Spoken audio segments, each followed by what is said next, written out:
Buenas noches, este es el diácono Santiago Rosado de la iglesia de San Sebastián en San Agustín, Florida. Y esta noche vamos entonces a continuar con nuestra clase sobre el Evangelio de San Mateo. Esta noche vamos a cubrir el capítulo 5. Como siempre, antes de comenzar nuestra clase, vamos a hacer la oración para antes de leer la Biblia. Así que todos si se unen en el nombre del Padre, del Hijo, del Espíritu Santo. Señor Jesús, abre mis ojos y mis oídos a tu palabra. Que lea y escuche yo tu voz y medite tus enseñanzas. Despierta mi alma y mi inteligencia para que tu palabra penetre en mi corazón y pueda yo saborearla y comprenderla. Dame una gran fe en ti para que tus palabras sean para mí otras tantas luces que me guíen hacia ti por los caminos de la justicia y de la verdad. Habla, Señor,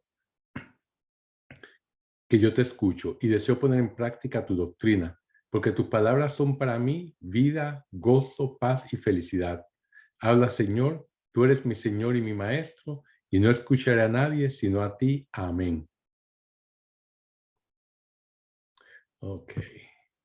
Entonces, vamos entonces a dar comienzo con nuestra clase. Déjenme aquí compartir con ustedes para empezar con la primera diapositiva. Ok. Y aquí estamos. Vamos entonces esta noche a comenzar a discutir este capítulo 5 y el título de la clase de hoy será Jesús comienza a sentar las bases para su nuevo reino. ¿Okay? Fíjense, en este capítulo 5 del Evangelio vemos que lo primero que Jesús hace es reunir a un pequeño grupo de discípulos a su alrededor. Entonces, Él hace que el pueblo de Israel experimente fácilmente la magnitud del amor y la misericordia de Dios, ¿verdad? Ahora, Él necesita establecer las bases para su nuevo reino. Por lo tanto, Él necesita proclamar un nuevo Torá. Como recordarán, el Torá son los primeros 5 libros del Antiguo Testamento. También se les conoce como el Pentateuco. Aquí es donde se encuentra la ley de Dios. Sin embargo, tenemos que tener claro que Jesús no vino a eliminar el Torá. Eso es muy importante mantenerlo en la mente, ¿verdad? Ya que Dios Padre fue quien le dio el Torá a Moisés, ¿verdad? A través del Espíritu Santo, lo inspiró. Lo que Jesús está diciéndonos en su proclamación es que en su reino va a tener un espíritu nuevo, así como un vocabulario nuevo. Es importante que entendamos esto. Vamos a encontrar a Jesús hablando con autoridad. Cuando Moisés enseñaba, ¿verdad?, el antiguo Torá, estaba siendo un intermediario de Dios, ya que él lo había recibido y se lo estaba transmitiendo al pueblo de Israel. En comparación, el nuevo Torá viene directamente de Jesús, porque Él es el Señor, ¿verdad?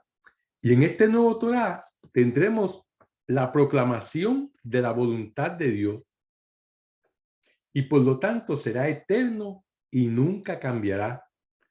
Este será un nuevo Torá para una nueva época, ¿verdad? Y eso es lo que vamos entonces a ver en este capítulo. Los evangelios de Mateo y Lucas difieren un poco en los detalles del sermón de la montaña, como se conoce en el evangelio de Mateo, y el sermón del llano, que es del evangelio de Lucas, ¿verdad? Una cosa que quiero clarificar es que lo más probable, él dio un sermón similar en la montaña y otro en el llano. Por eso es que entonces pues pueden ser dos diferentes, ¿verdad? Y también otro detalle es que, como se acuerdan, el Evangelio de Mateo fue escrito para los judíos.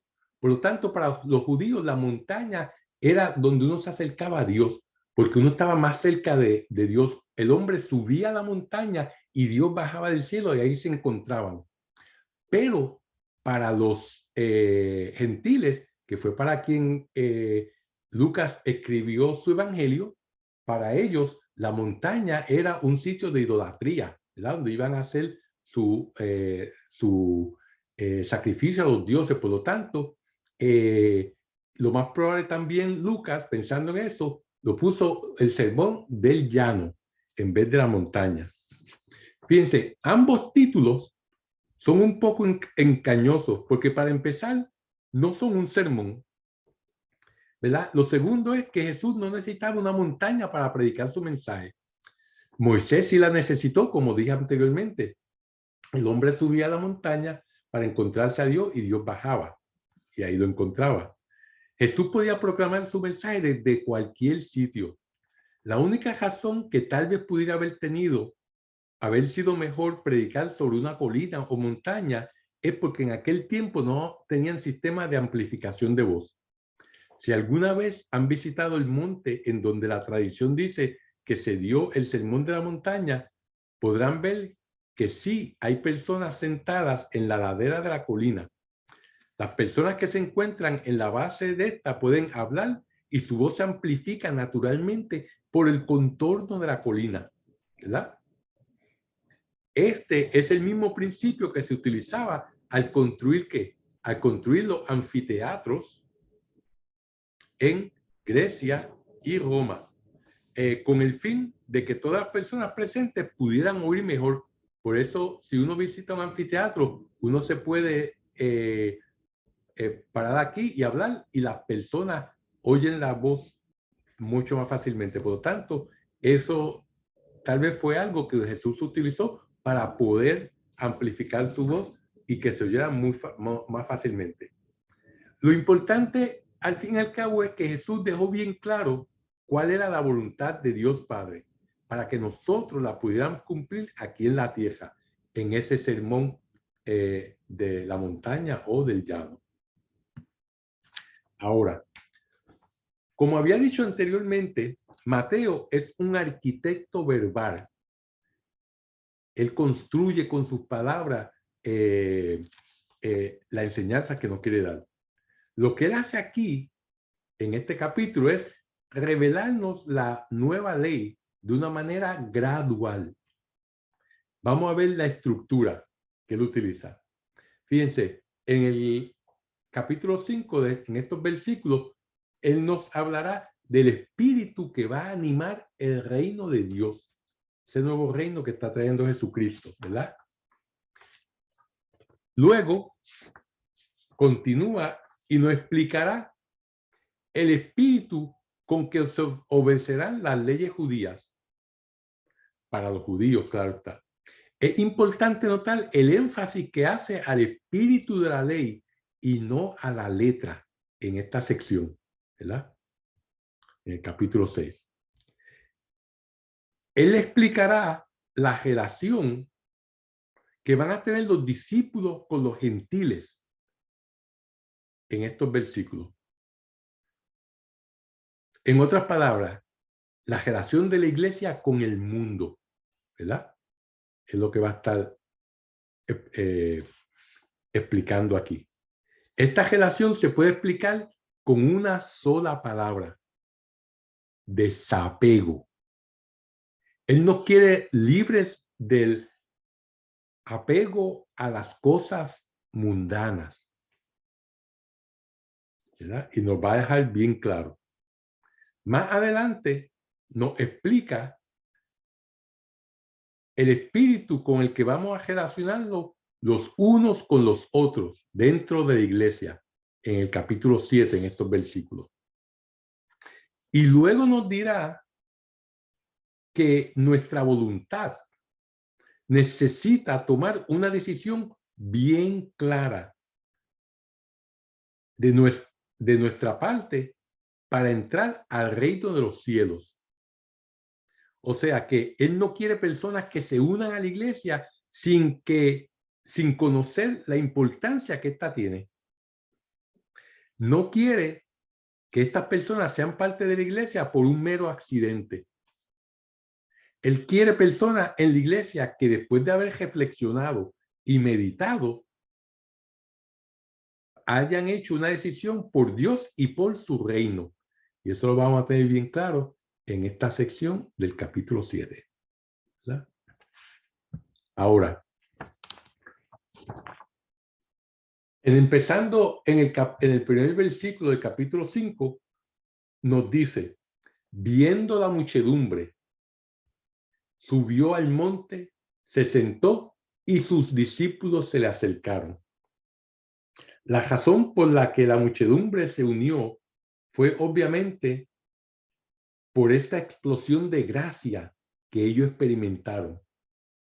Y como se acuerdan, esta explosión de gracia la vimos al final del capítulo anterior, del capítulo 4, donde decía que le llevaban todas las personas que estaban enfermas, él los curaba, echaba demonios de todas las personas y por eso venían personas de toda la región para verlo, ¿verdad? Después de esa explosión de gracia, pues Jesús subió al monte para que todos lo escucharan. En aquel entonces era normal que los rabinos se sentaran y enseñaran a sus discípulos, quienes también se sentaban alrededor del maestro, como vemos en esta foto, ¿verdad? En esta pintura. Para ellos, el estar sentado era la mejor posición para poder recibir cualquier mensaje. Por lo tanto, lo que Jesús estaba haciendo era lo que los rabinos normalmente hacían en esa época. Por cierto, el título de rabí significa maestro, ¿verdad? Fíjense, y el texto nos sigue diciendo, y tomando la palabra les enseñaba, diciendo, ahora Mateo nos va a dar la esencia de lo que Jesucristo enseñó y nos la va a dar en forma de proverbios. Y fíjense, un proverbio se caracteriza por ser una enseñanza moral corta, expresada en dos oraciones. La primera oración nos dice cuál es el tema a tratar y la segunda nos lo ilustra. Ahora, lo próximo que vamos a hacer es que vamos a nombrar la bienaventuranza para luego explicarla con mucho más detalle. Fíjense, en el tercer versículo nos dice, felices los pobres de espíritu. En el Evangelio de Lucas nos dice, felices los pobres. Eso se encuentra en Lucas capítulo 6, versículo 20. Le estoy leyendo de la traducción bíblica de la Biblia latinoamericana. Esto que felices los pobres de espíritu. Ustedes se preguntarán, ¿verdaderamente los pobres están felices? ¿Habrá algo erróneo en la traducción? Y si se preguntaron eso, la contestación es sí. Si vamos a otras traducciones más exactas, como la Biblia de Jerusalén, encontraremos que se traduce, en vez de felices los pobres de espíritu, dice bienaventurados los pobres de espíritu. O sea, esto bienaventurado significa básicamente bendecidos, ¿verdad? Pero cuando se va al lenguaje original, que es el hebreo traducido al griego, los eruditos nos dicen, los eruditos bíblicos nos dicen que la expresión que Jesús realmente usa, en vez de felices y bienaventurados, lo que significa la palabra que él usa es, ustedes deben ser envidiados si pueden vivir de esta manera. Porque ustedes serán los hijos especiales de Dios. Porque ustedes serán los que Dios reconozca en la tierra. ustedes serán mi familia. Todo eso es lo que se encuentra dentro de esa expresión que ha sido traducida al español, bienaventurado o felices. Por eso es que no hace sentido cuando dice felices los pobres de espíritu, ¿verdad? Porque verdaderamente lo que está diciendo es que ustedes deben ser envidiados si pueden vivir de esta manera. Y quiero hacer hincapié en que no quiero usar la palabra feliz porque esto tiene una connotación muy diferente en nuestra sociedad actual. Los pobres verdaderamente no gozan de una felicidad exuberante. Eso no es lo que la Biblia quiere decir en este pasaje. Mateo nos dice los pobres de espíritu porque de ellos es el reino de los cielos, ¿verdad? Y la razón por la que Mateo nos va a hablar de esta manera es porque todo esto está basado en la escritura hebrea, o sea, en el Antiguo Testamento. Pero vamos a discutirlo mucho más a profundidad en unos momentos. Quiero seguirle con la segunda bienaventuranza que dice, bienaventurados los mansos. En verdad, debe ser los humildes y los pequeños. Eso es lo que se refiere con los mansos, ¿verdad? Porque ellos poseerán en herencia la tierra. Y esto es interesante porque a Israel se le dio la tierra como herencia. Como se acuerdan, se la prometieron a Abraham y a todos sus descendientes para toda la eternidad. La próxima bienaventuranza nos dice, y creo, nos dice, bienaventurados los misericordiosos,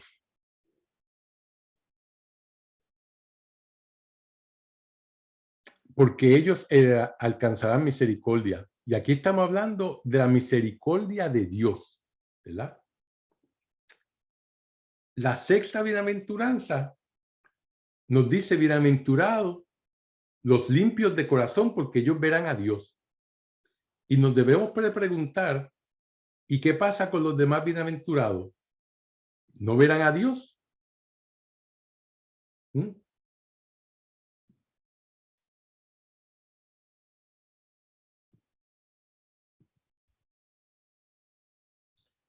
Y lo que vemos aquí es que Jesús está haciendo hincapié en algo que considera muy importante.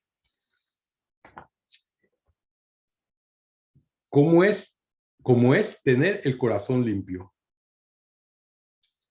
La bienaventuranza número 7 nos dice,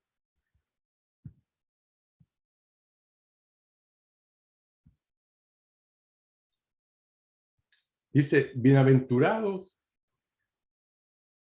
los que trabajan por la paz, porque ellos serán llamados hijos de Dios. Otra vez nos preguntamos, ¿pero no son todos los bienaventurados hijos de Dios? La respuesta la discutiremos más adelante, cuando veamos que todas estas bienaventuranzas están conectadas unas con otras, no están separadas. En verdad, las bienaventuranzas son un proceso de transformación que si las seguimos, eso es lo que pasará.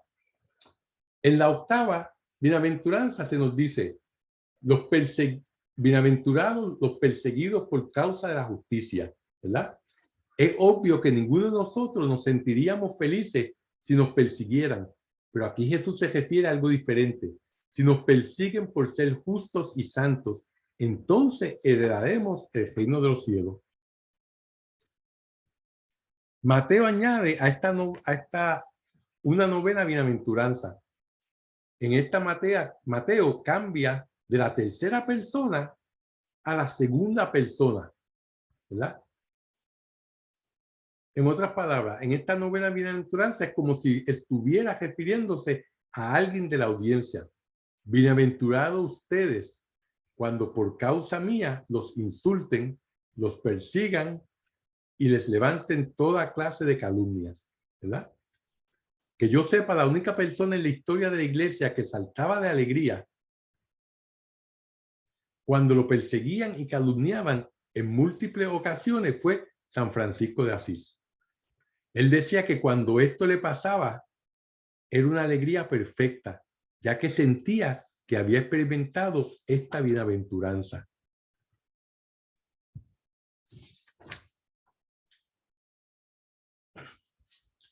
Alégrense y muéstrense contentos, porque será grande la recompensa que recibirán en el cielo.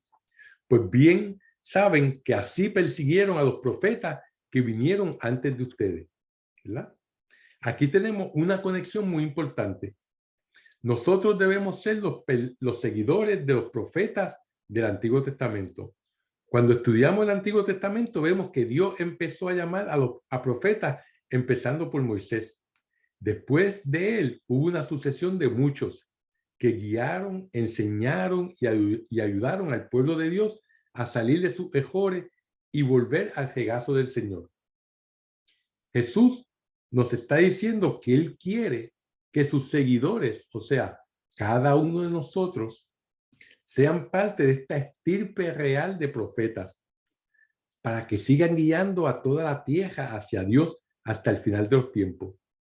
De esta manera, la tierra siempre tendrá personas que puedan mostrar el camino hacia Dios. Sin embargo, estas tienen que ser un tipo especial de personas. Si estas personas no están viviendo el tipo de vida que Jesús está describiendo en esta bienaventuranza, entonces no es posible que puedan guiar a ninguna otra persona hacia Dios. ¿Ok? Y con esto hemos acabado de nombrar las bienaventuranzas. Vamos entonces ahora a discutirlas una por una en detalle. La primera bienaventuranza, ¿verdad? Que ya sabemos cuál es. Aquí no habla de los pobres.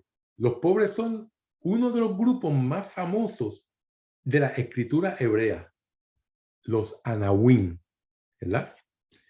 Que significa los pobres del Señor. Estas son personas que reconocen su propia fragilidad y debilidad. Ellos se caracterizan por depender de Dios para todo. Que quede claro que la bendición o bienaventuranza no está en la pobreza. La bendición tampoco está en la fragilidad de la persona. La bendición se encuentra, y esto es lo importante, en el hecho de que ellos han aprendido a depender de Dios para todo. En eso es que está la bienaventuranza. En eso es que está la bendición. Porque si usted aprende a depender de la providencia divina para todo, el libro del Éxodo nos dice que Dios está preparado para hacer cualquier cosa, absolutamente cualquier cosa por nosotros, por aquella persona que depende de Él para todo. Por lo tanto, esta es la bendición que tienen estas personas pobres, porque ellos están en contacto con Dios de una manera muy comprometida. O sea, no estamos hablando de una pobreza económica, estamos hablando de una pobreza en donde se depende de todo para Dios. Fíjense, en la mayoría de los salmos y en todo el Antiguo Testamento se elogia la bendición o bienaventuranza que tienen estas personas pobres. Un ejemplo de esto lo vamos a ver si leemos Isaías capítulo 57, versículo 1, donde nos dice: pues así habla el Altísimo, que vive en su morada eterna y cuyo nombre es santo.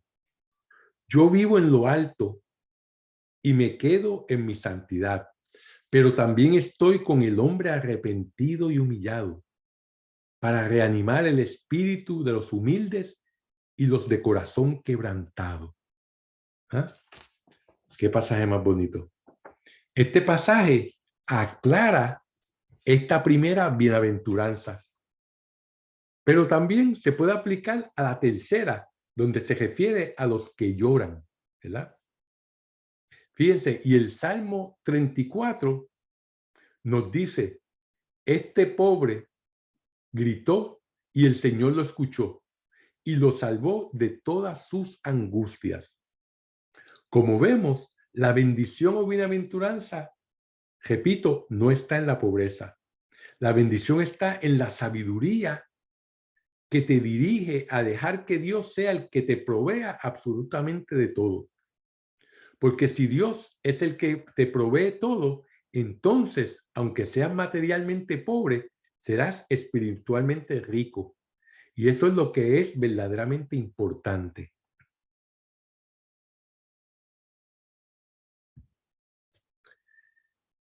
En el Proverbio 19 nos dice, el que tiene compasión del pobre, le presta a Yahvé.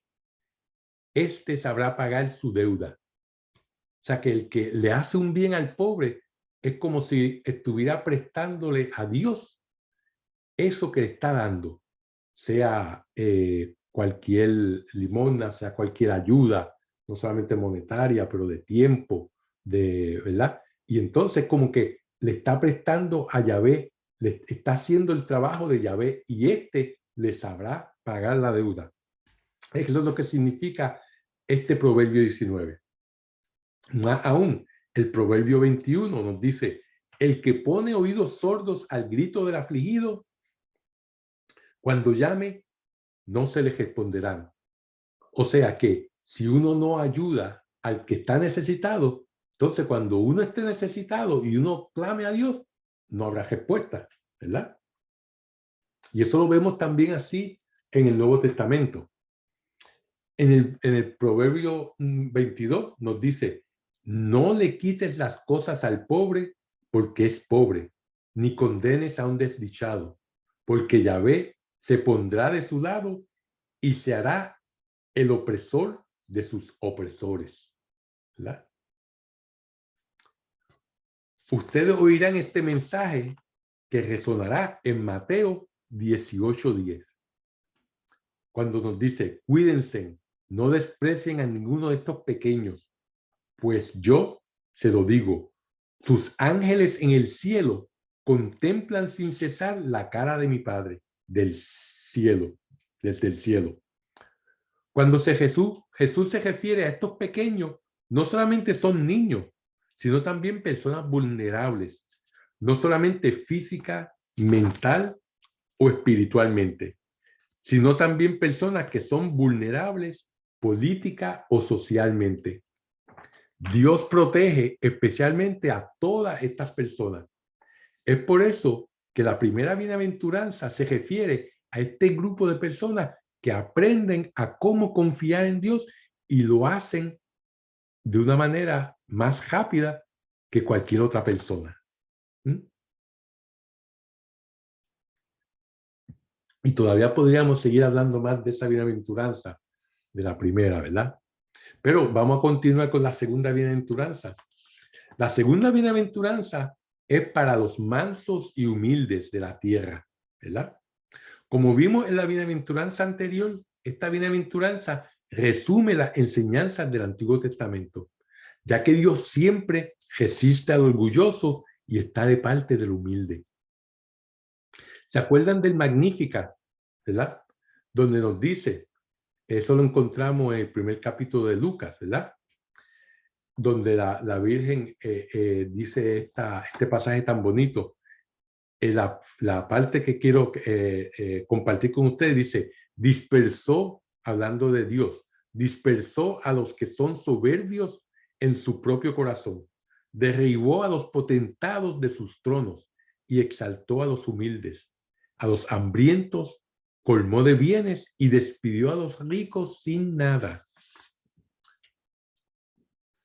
Asimismo, también vemos una de las cosas que leemos en el libro de los Números, es que el mismo Dios defendió a Moisés en contra de Aarón y Miriam, en contra de su hermano y hermana, ¿verdad? Porque lo estaban, ellos estaban diciendo al pueblo que no solamente Moisés era profeta, sino que ellos también, ¿verdad?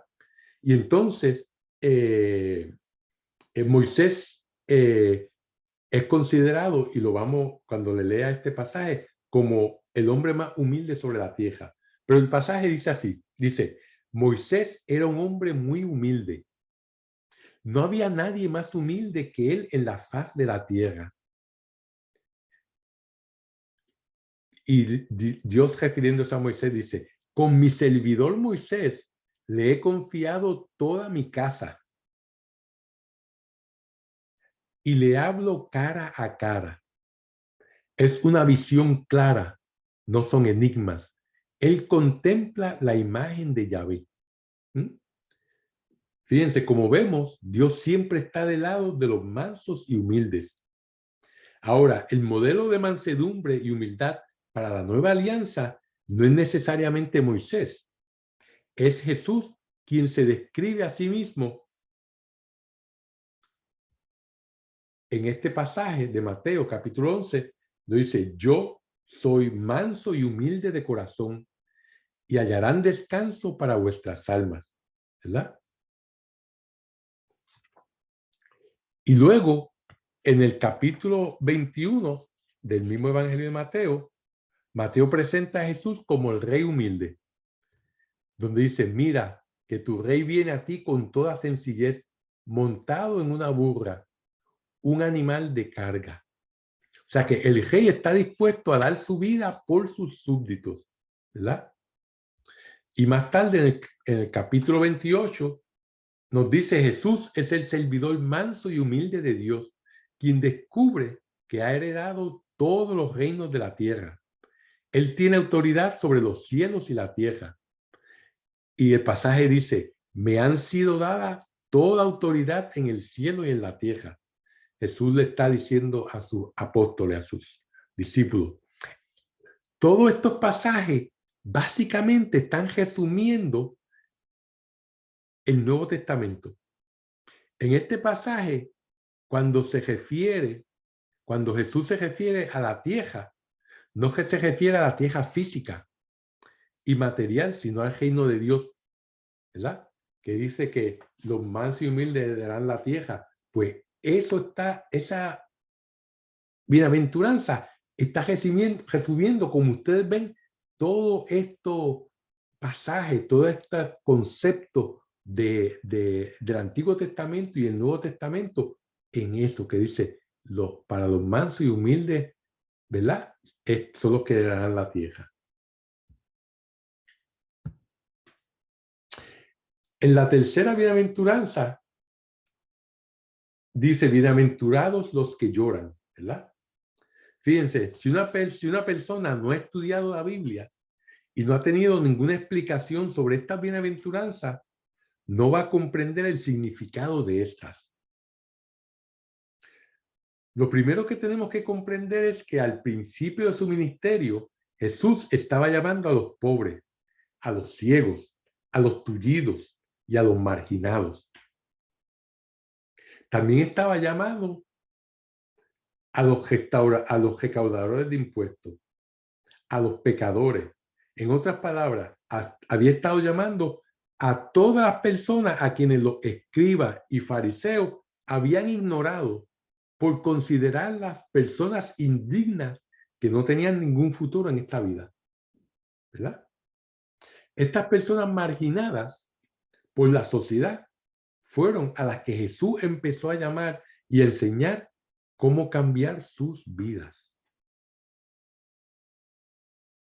Por lo tanto, el primer paso para cambiar sus vidas es que el arrepentimiento, el arrepentirse.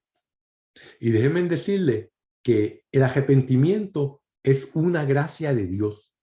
Dios es el que nos da la gracia de nosotros arrepentirnos, ¿verdad? Y nosotros tenemos que tomar ventaja de esa gracia que nos da. Aquí el arrepentimiento está representado por la expresión los que lloran. Lo primero que tienen que hacer para arrepentirse es llorar por todo lo malo que han hecho, ¿verdad? Anteriormente en sus vidas y por lo que han desperdiciado en sus vidas. Entonces, una vez que ellos unan sus vidas a Jesús, entonces aprenderán a saber cómo rectificar y enmendar todo lo malo que había en sus vidas. Y eso nos atañe y nos toca a cada uno de nosotros, porque todos somos pecadores y todos tenemos cosas que hemos hecho malas en nuestra vida y todos hemos desperdiciado oportunidades y relaciones con otras personas. Y por lo tanto, lo que primero que tenemos que hacer es saber que lo hemos hecho malo y arrepentirnos, ¿verdad? Y entonces aprender a cómo rectificar y enmendar todo lo malo que hemos hecho en nuestras vidas. Esto es lo que significa el llorar.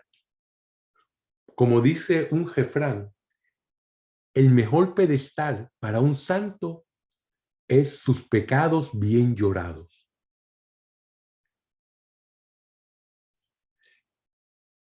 Por eso es que la bienaventuranza dice, ellos serán consolados, ¿verdad? Bienaventurados los que lloran porque ellos serán consolados. Lo cual significa que Dios está de su parte. Una vez uno se arrepiente y uno rectifica y enmienda lo malo que ha hecho en la vida, Dios tiene los brazos abiertos para nosotros, ¿verdad? Por lo tanto, estas personas que como los santos han llorado sus pecados, estas personas están en comunión con Dios. O sea, estas personas están orando, porque orando es nuestra conversación con Dios. Están orando como Dios quiere que oren. En otras palabras, ellos están orando según la voluntad de Dios. Y es por eso que Dios lo escuchará, ¿verdad? Veamos un par de pasajes en la Escritura que nos van a ilustrar mejor esta bienaventuranza sobre los que lloran. Fíjense, el Salmo 34 nos dice, el Señor está cerca de los que sufren y salva a los que desfallecen. Jesús escogió como la declaración de su misión aquí en la tierra el pasaje de Isaías 61, del versículo 1 al 3, ¿verdad? Y el versículo 2 de este pasaje habla específicamente sobre los que lloran, donde nos dice, para consolar a todos los que lloran, para darles diadema en vez de ceniza, aceite de gozo en vez de vestido de luto, alabanza en vez de espíritu abatido. ¿Se acuerdan el pasaje donde Jesús está en la sinagoga, le dan el libro, los joyos de Isaías, él lee y dice que he venido a dar las buenas nuevas, el Espíritu de Dios está sobre mí y he venido a dar las buenas nuevas y lo sigue por decirlo? Pues este fragmento que leí es de eso, ¿verdad? Y después a lo último dice, y este pasaje se ha cumplido hoy en mi persona, ¿verdad? O sea que fíjense que Él nos viene a traer a todos los que lloran, a todos los que nos arrepentimos, nos viene a traer un gozo inmenso, ¿verdad? Vemos que la alegría o el gozo que Jesús viene a traernos es una alegría interior, no es necesariamente externa. Por eso no nos podemos dejar llevar solamente por nuestros sentimientos. Ay, que me siento alegre, que me siento contento. Pues sí, es bueno, pero eso no es necesario para uno tener la relación con Dios. Y eso no es indicativo que Dios no le está tocando a uno en el corazón, ¿verdad? Porque la alegría que uno siente con Dios es interior, no necesariamente externa. Por eso uno puede estar enfermo con dolores, pero sin embargo estar alegre, ¿verdad? Como Pablo, que estaba en la cárcel y cuando escribió la carta a los filipenses, decía que se sentía alegre de estar en la cárcel porque podía proclamar a Jesús allí, ¿verdad? Y podía sufrir por él. O sea, que aún estando en la cárcel estaba contento porque, feliz porque eso era lo que estaba en su interior. Por lo tanto, Lucas en su evangelio abunda grandemente en este tema en su parábola del buen samaritano. Mateo, en su evangelio, nos demuestra que cuando Jesús sana y consuela a los que sufren, estos gozan de la alegría y gozo que reciben de Él. Él les da una vida nueva. Como vemos, aquellos que lloran son un grupo de personas muy especiales. Algunos de los personajes famosos que lloraron durante el tiempo de Jesús fueron quienes: María Magdalena, Zaqueo, los apóstoles, los discípulos, la mujer sorprendida en adulterio y todos aquellos que cambiaron sus vidas, como el leproso y muchos otros, ¿verdad? Ahora, vamos ahora a la cuarta bienaventuranza. Bienaventurados los que tienen hambre y sed de justicia. Este grupo de personas es muy especial. ¿Se acuerdan de la estancia de Israel en el desierto? Veremos que los israelitas solamente tenían hambre y sed de aquello que les pedía su cuerpo. Ellos querían alimento para satisfacer su hambre y agua para satisfacer su sed. Además, querían sanación para sus dolencias físicas. Dios, en su infinita misericordia, les dio todo esto. Ahora, lo que Jesús les está diciendo es que esto que pasó en el desierto no es el modelo o patrón a seguir ahora. El nuevo estándar que Jesús trae es mucho más elevado al que estaban acostumbrados. En otras palabras, Jesús le está diciendo: yo quiero que ustedes tengan hambre y sed de justicia, justicia de Dios, de santidad, de intimidad y unión con Dios. Si ustedes lo hacen, Dios se las dará, porque esto es exactamente lo que Dios quiere, ¿verdad?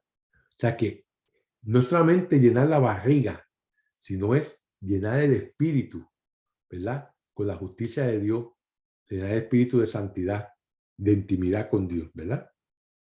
Acordémonos del ejemplo de San José, del que hablamos cuando discutimos los primeros capítulos de este evangelio, ¿verdad?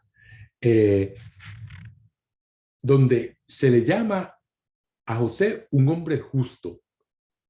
Si nuestra hambre y sed es semejante a la que Dios quiere que tengamos, entonces nosotros estaremos satisfechos. Nosotros estamos rodeados de una nube de testigos a través de la historia de la iglesia.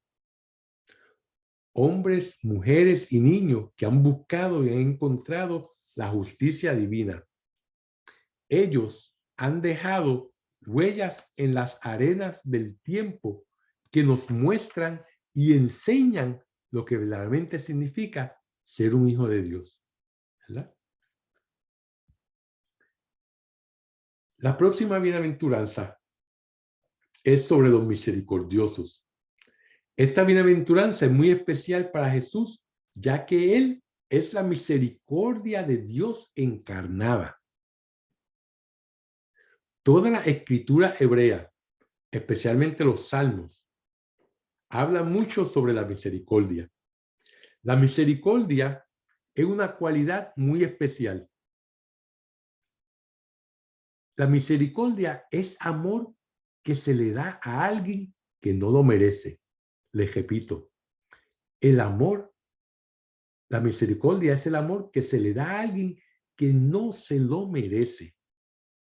Si la persona se merece lo que tú le das, entonces no es misericordia, entonces es amor.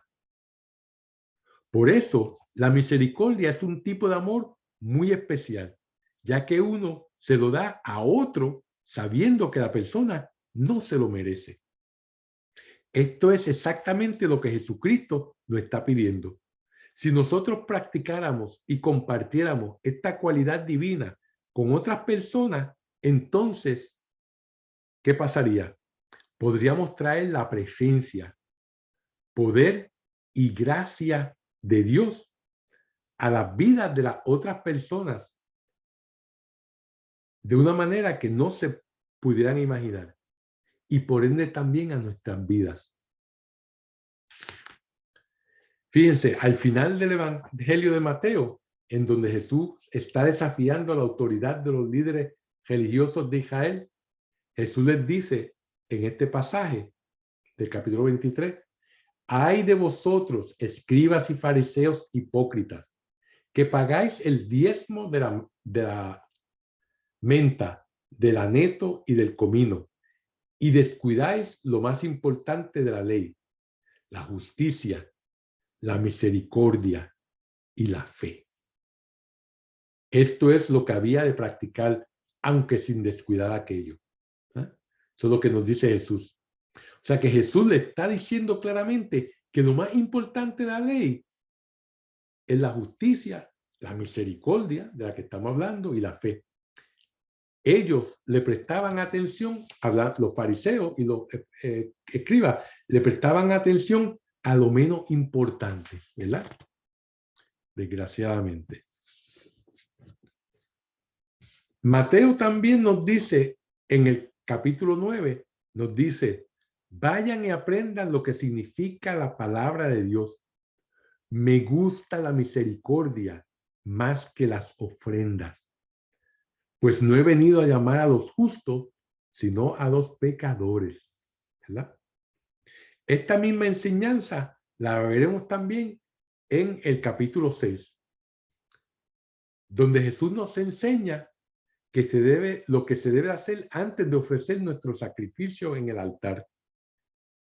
¿Verdad? Que antes de ir a poner nuestro sacrificio en el altar debemos de reconciliarnos con nuestro hermano. Luego, en el capítulo 25, está el famoso pasaje del juicio final. Aquí nos muestra cuán importante es la misericordia cuando nos juzgue al final de los tiempos. Le dimos albergue al forastero, alimentamos al pobre, visitamos al enfermo, ayudamos al necesitado, fuimos misericordiosos. Como nos dice en otro pasaje, la misericordia se ríe del juicio.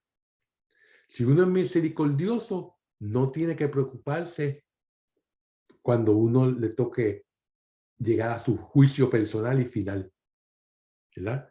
Porque la misericordia cubre un sinnúmero de pecados, ¿verdad? Ahora, la próxima bienaventuranza es sobre los puros de corazón. Tenemos que tener cuidado y no limitar este concepto de pureza al tipo de pureza física o sexual. La bienaventuranza se refiere a la pureza en un sentido mucho más amplio y grande. Algunos ejemplos para ilustrar este concepto son un vaso de agua. Si el agua está pura, es buena para beber. Ahora, si se mezcla otra sustancia, entonces el agua se contamina. Este es el concepto de pureza e impureza que se ve en la escritura. Lo mismo la música, que es algo bello para escuchar, pero si hay notas discordantes, entonces se vuelve desagradable escucharla. Otro ejemplo es una pintura artística.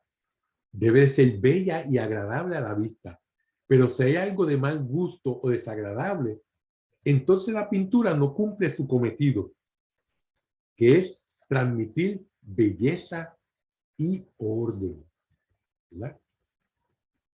Fíjense, los puros de corazón son aquellos que están completamente dedicados a Dios en mente, corazón y alma.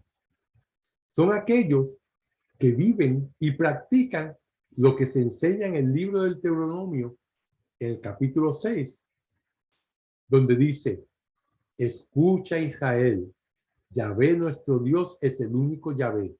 Amarás a Yahvé tu Dios con todo tu corazón, con toda tu alma y con toda tu fuerza.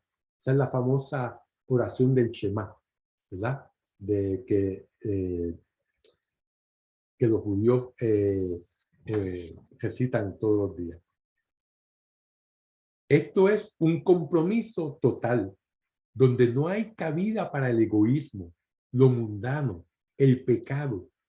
No importa cuán pequeño sea este, ¿verdad? Esto es muy importante, ya que solamente los verdaderos hijos de Dios van a poder recibirlo en su interior. Ahí en donde no hay ningún obstáculo para su presencia. Y nosotros tenemos que continuamente estar tratando de sacar esos obstáculos que están en nuestra alma, los obstáculos de pecados mortales, con la confesión, los pecados veniales, ¿verdad? Todas las cosas que omitimos de hacer el bien, ¿verdad? Todo eso debemos de trabajar continuamente para, ¿qué? Para, como quien dice, dejar el camino limpio para que llegue Dios a nuestra alma, ¿verdad? En el Salmo 24, con este le quiero acabar, nos dice, ¿quién subirá al monte de Yahvé? ¿Quién podrá entrar en su recinto santo? Esto significa, ¿quién puede tener una relación íntima con Dios, verdad? Y sigue el Salmo diciendo, el hombre de manos limpias, o sea, de buenas acciones, y puro corazón, o sea, quien tiene una vida limpia, el que a la vanidad no lleva su alma, ni con engaño jura, ¿verdad? Fíjense, cuando en la bienaventuranza se nos dice, porque ellos verán a Dios, ¿verdad? Bienaventurados que son puros de corazón, porque ellos verán a Dios, significa que estas personas han purificado sus vidas de tal manera que pueden entrar en unión y comunión con Dios, ¿verdad? Y con esto vamos entonces a dar por terminada la clase de esta noche y seguiremos entonces con las siguientes bienaventuranzas en la próxima clase. Y como siempre terminamos nuestra clase, vamos a terminarlo con la oración a nuestra Madre, la Virgen Santísima. En nombre del Padre, del Hijo, del Espíritu Santo. Dios te salve María, llena eres de gracia, el Señor es contigo, bendita tú eres entre todas las mujeres y bendito es el fruto de tu vientre Jesús. Santa María, Madre de Dios, ruega por nosotros pecadores, ahora y en la hora de nuestra muerte. Amén. Gloria al Padre, al Hijo y al Espíritu Santo, como era en el principio, ahora y siempre, por los siglos de los siglos. Amén. Que Dios los bendiga y que los lleve a la vida eterna. Amén.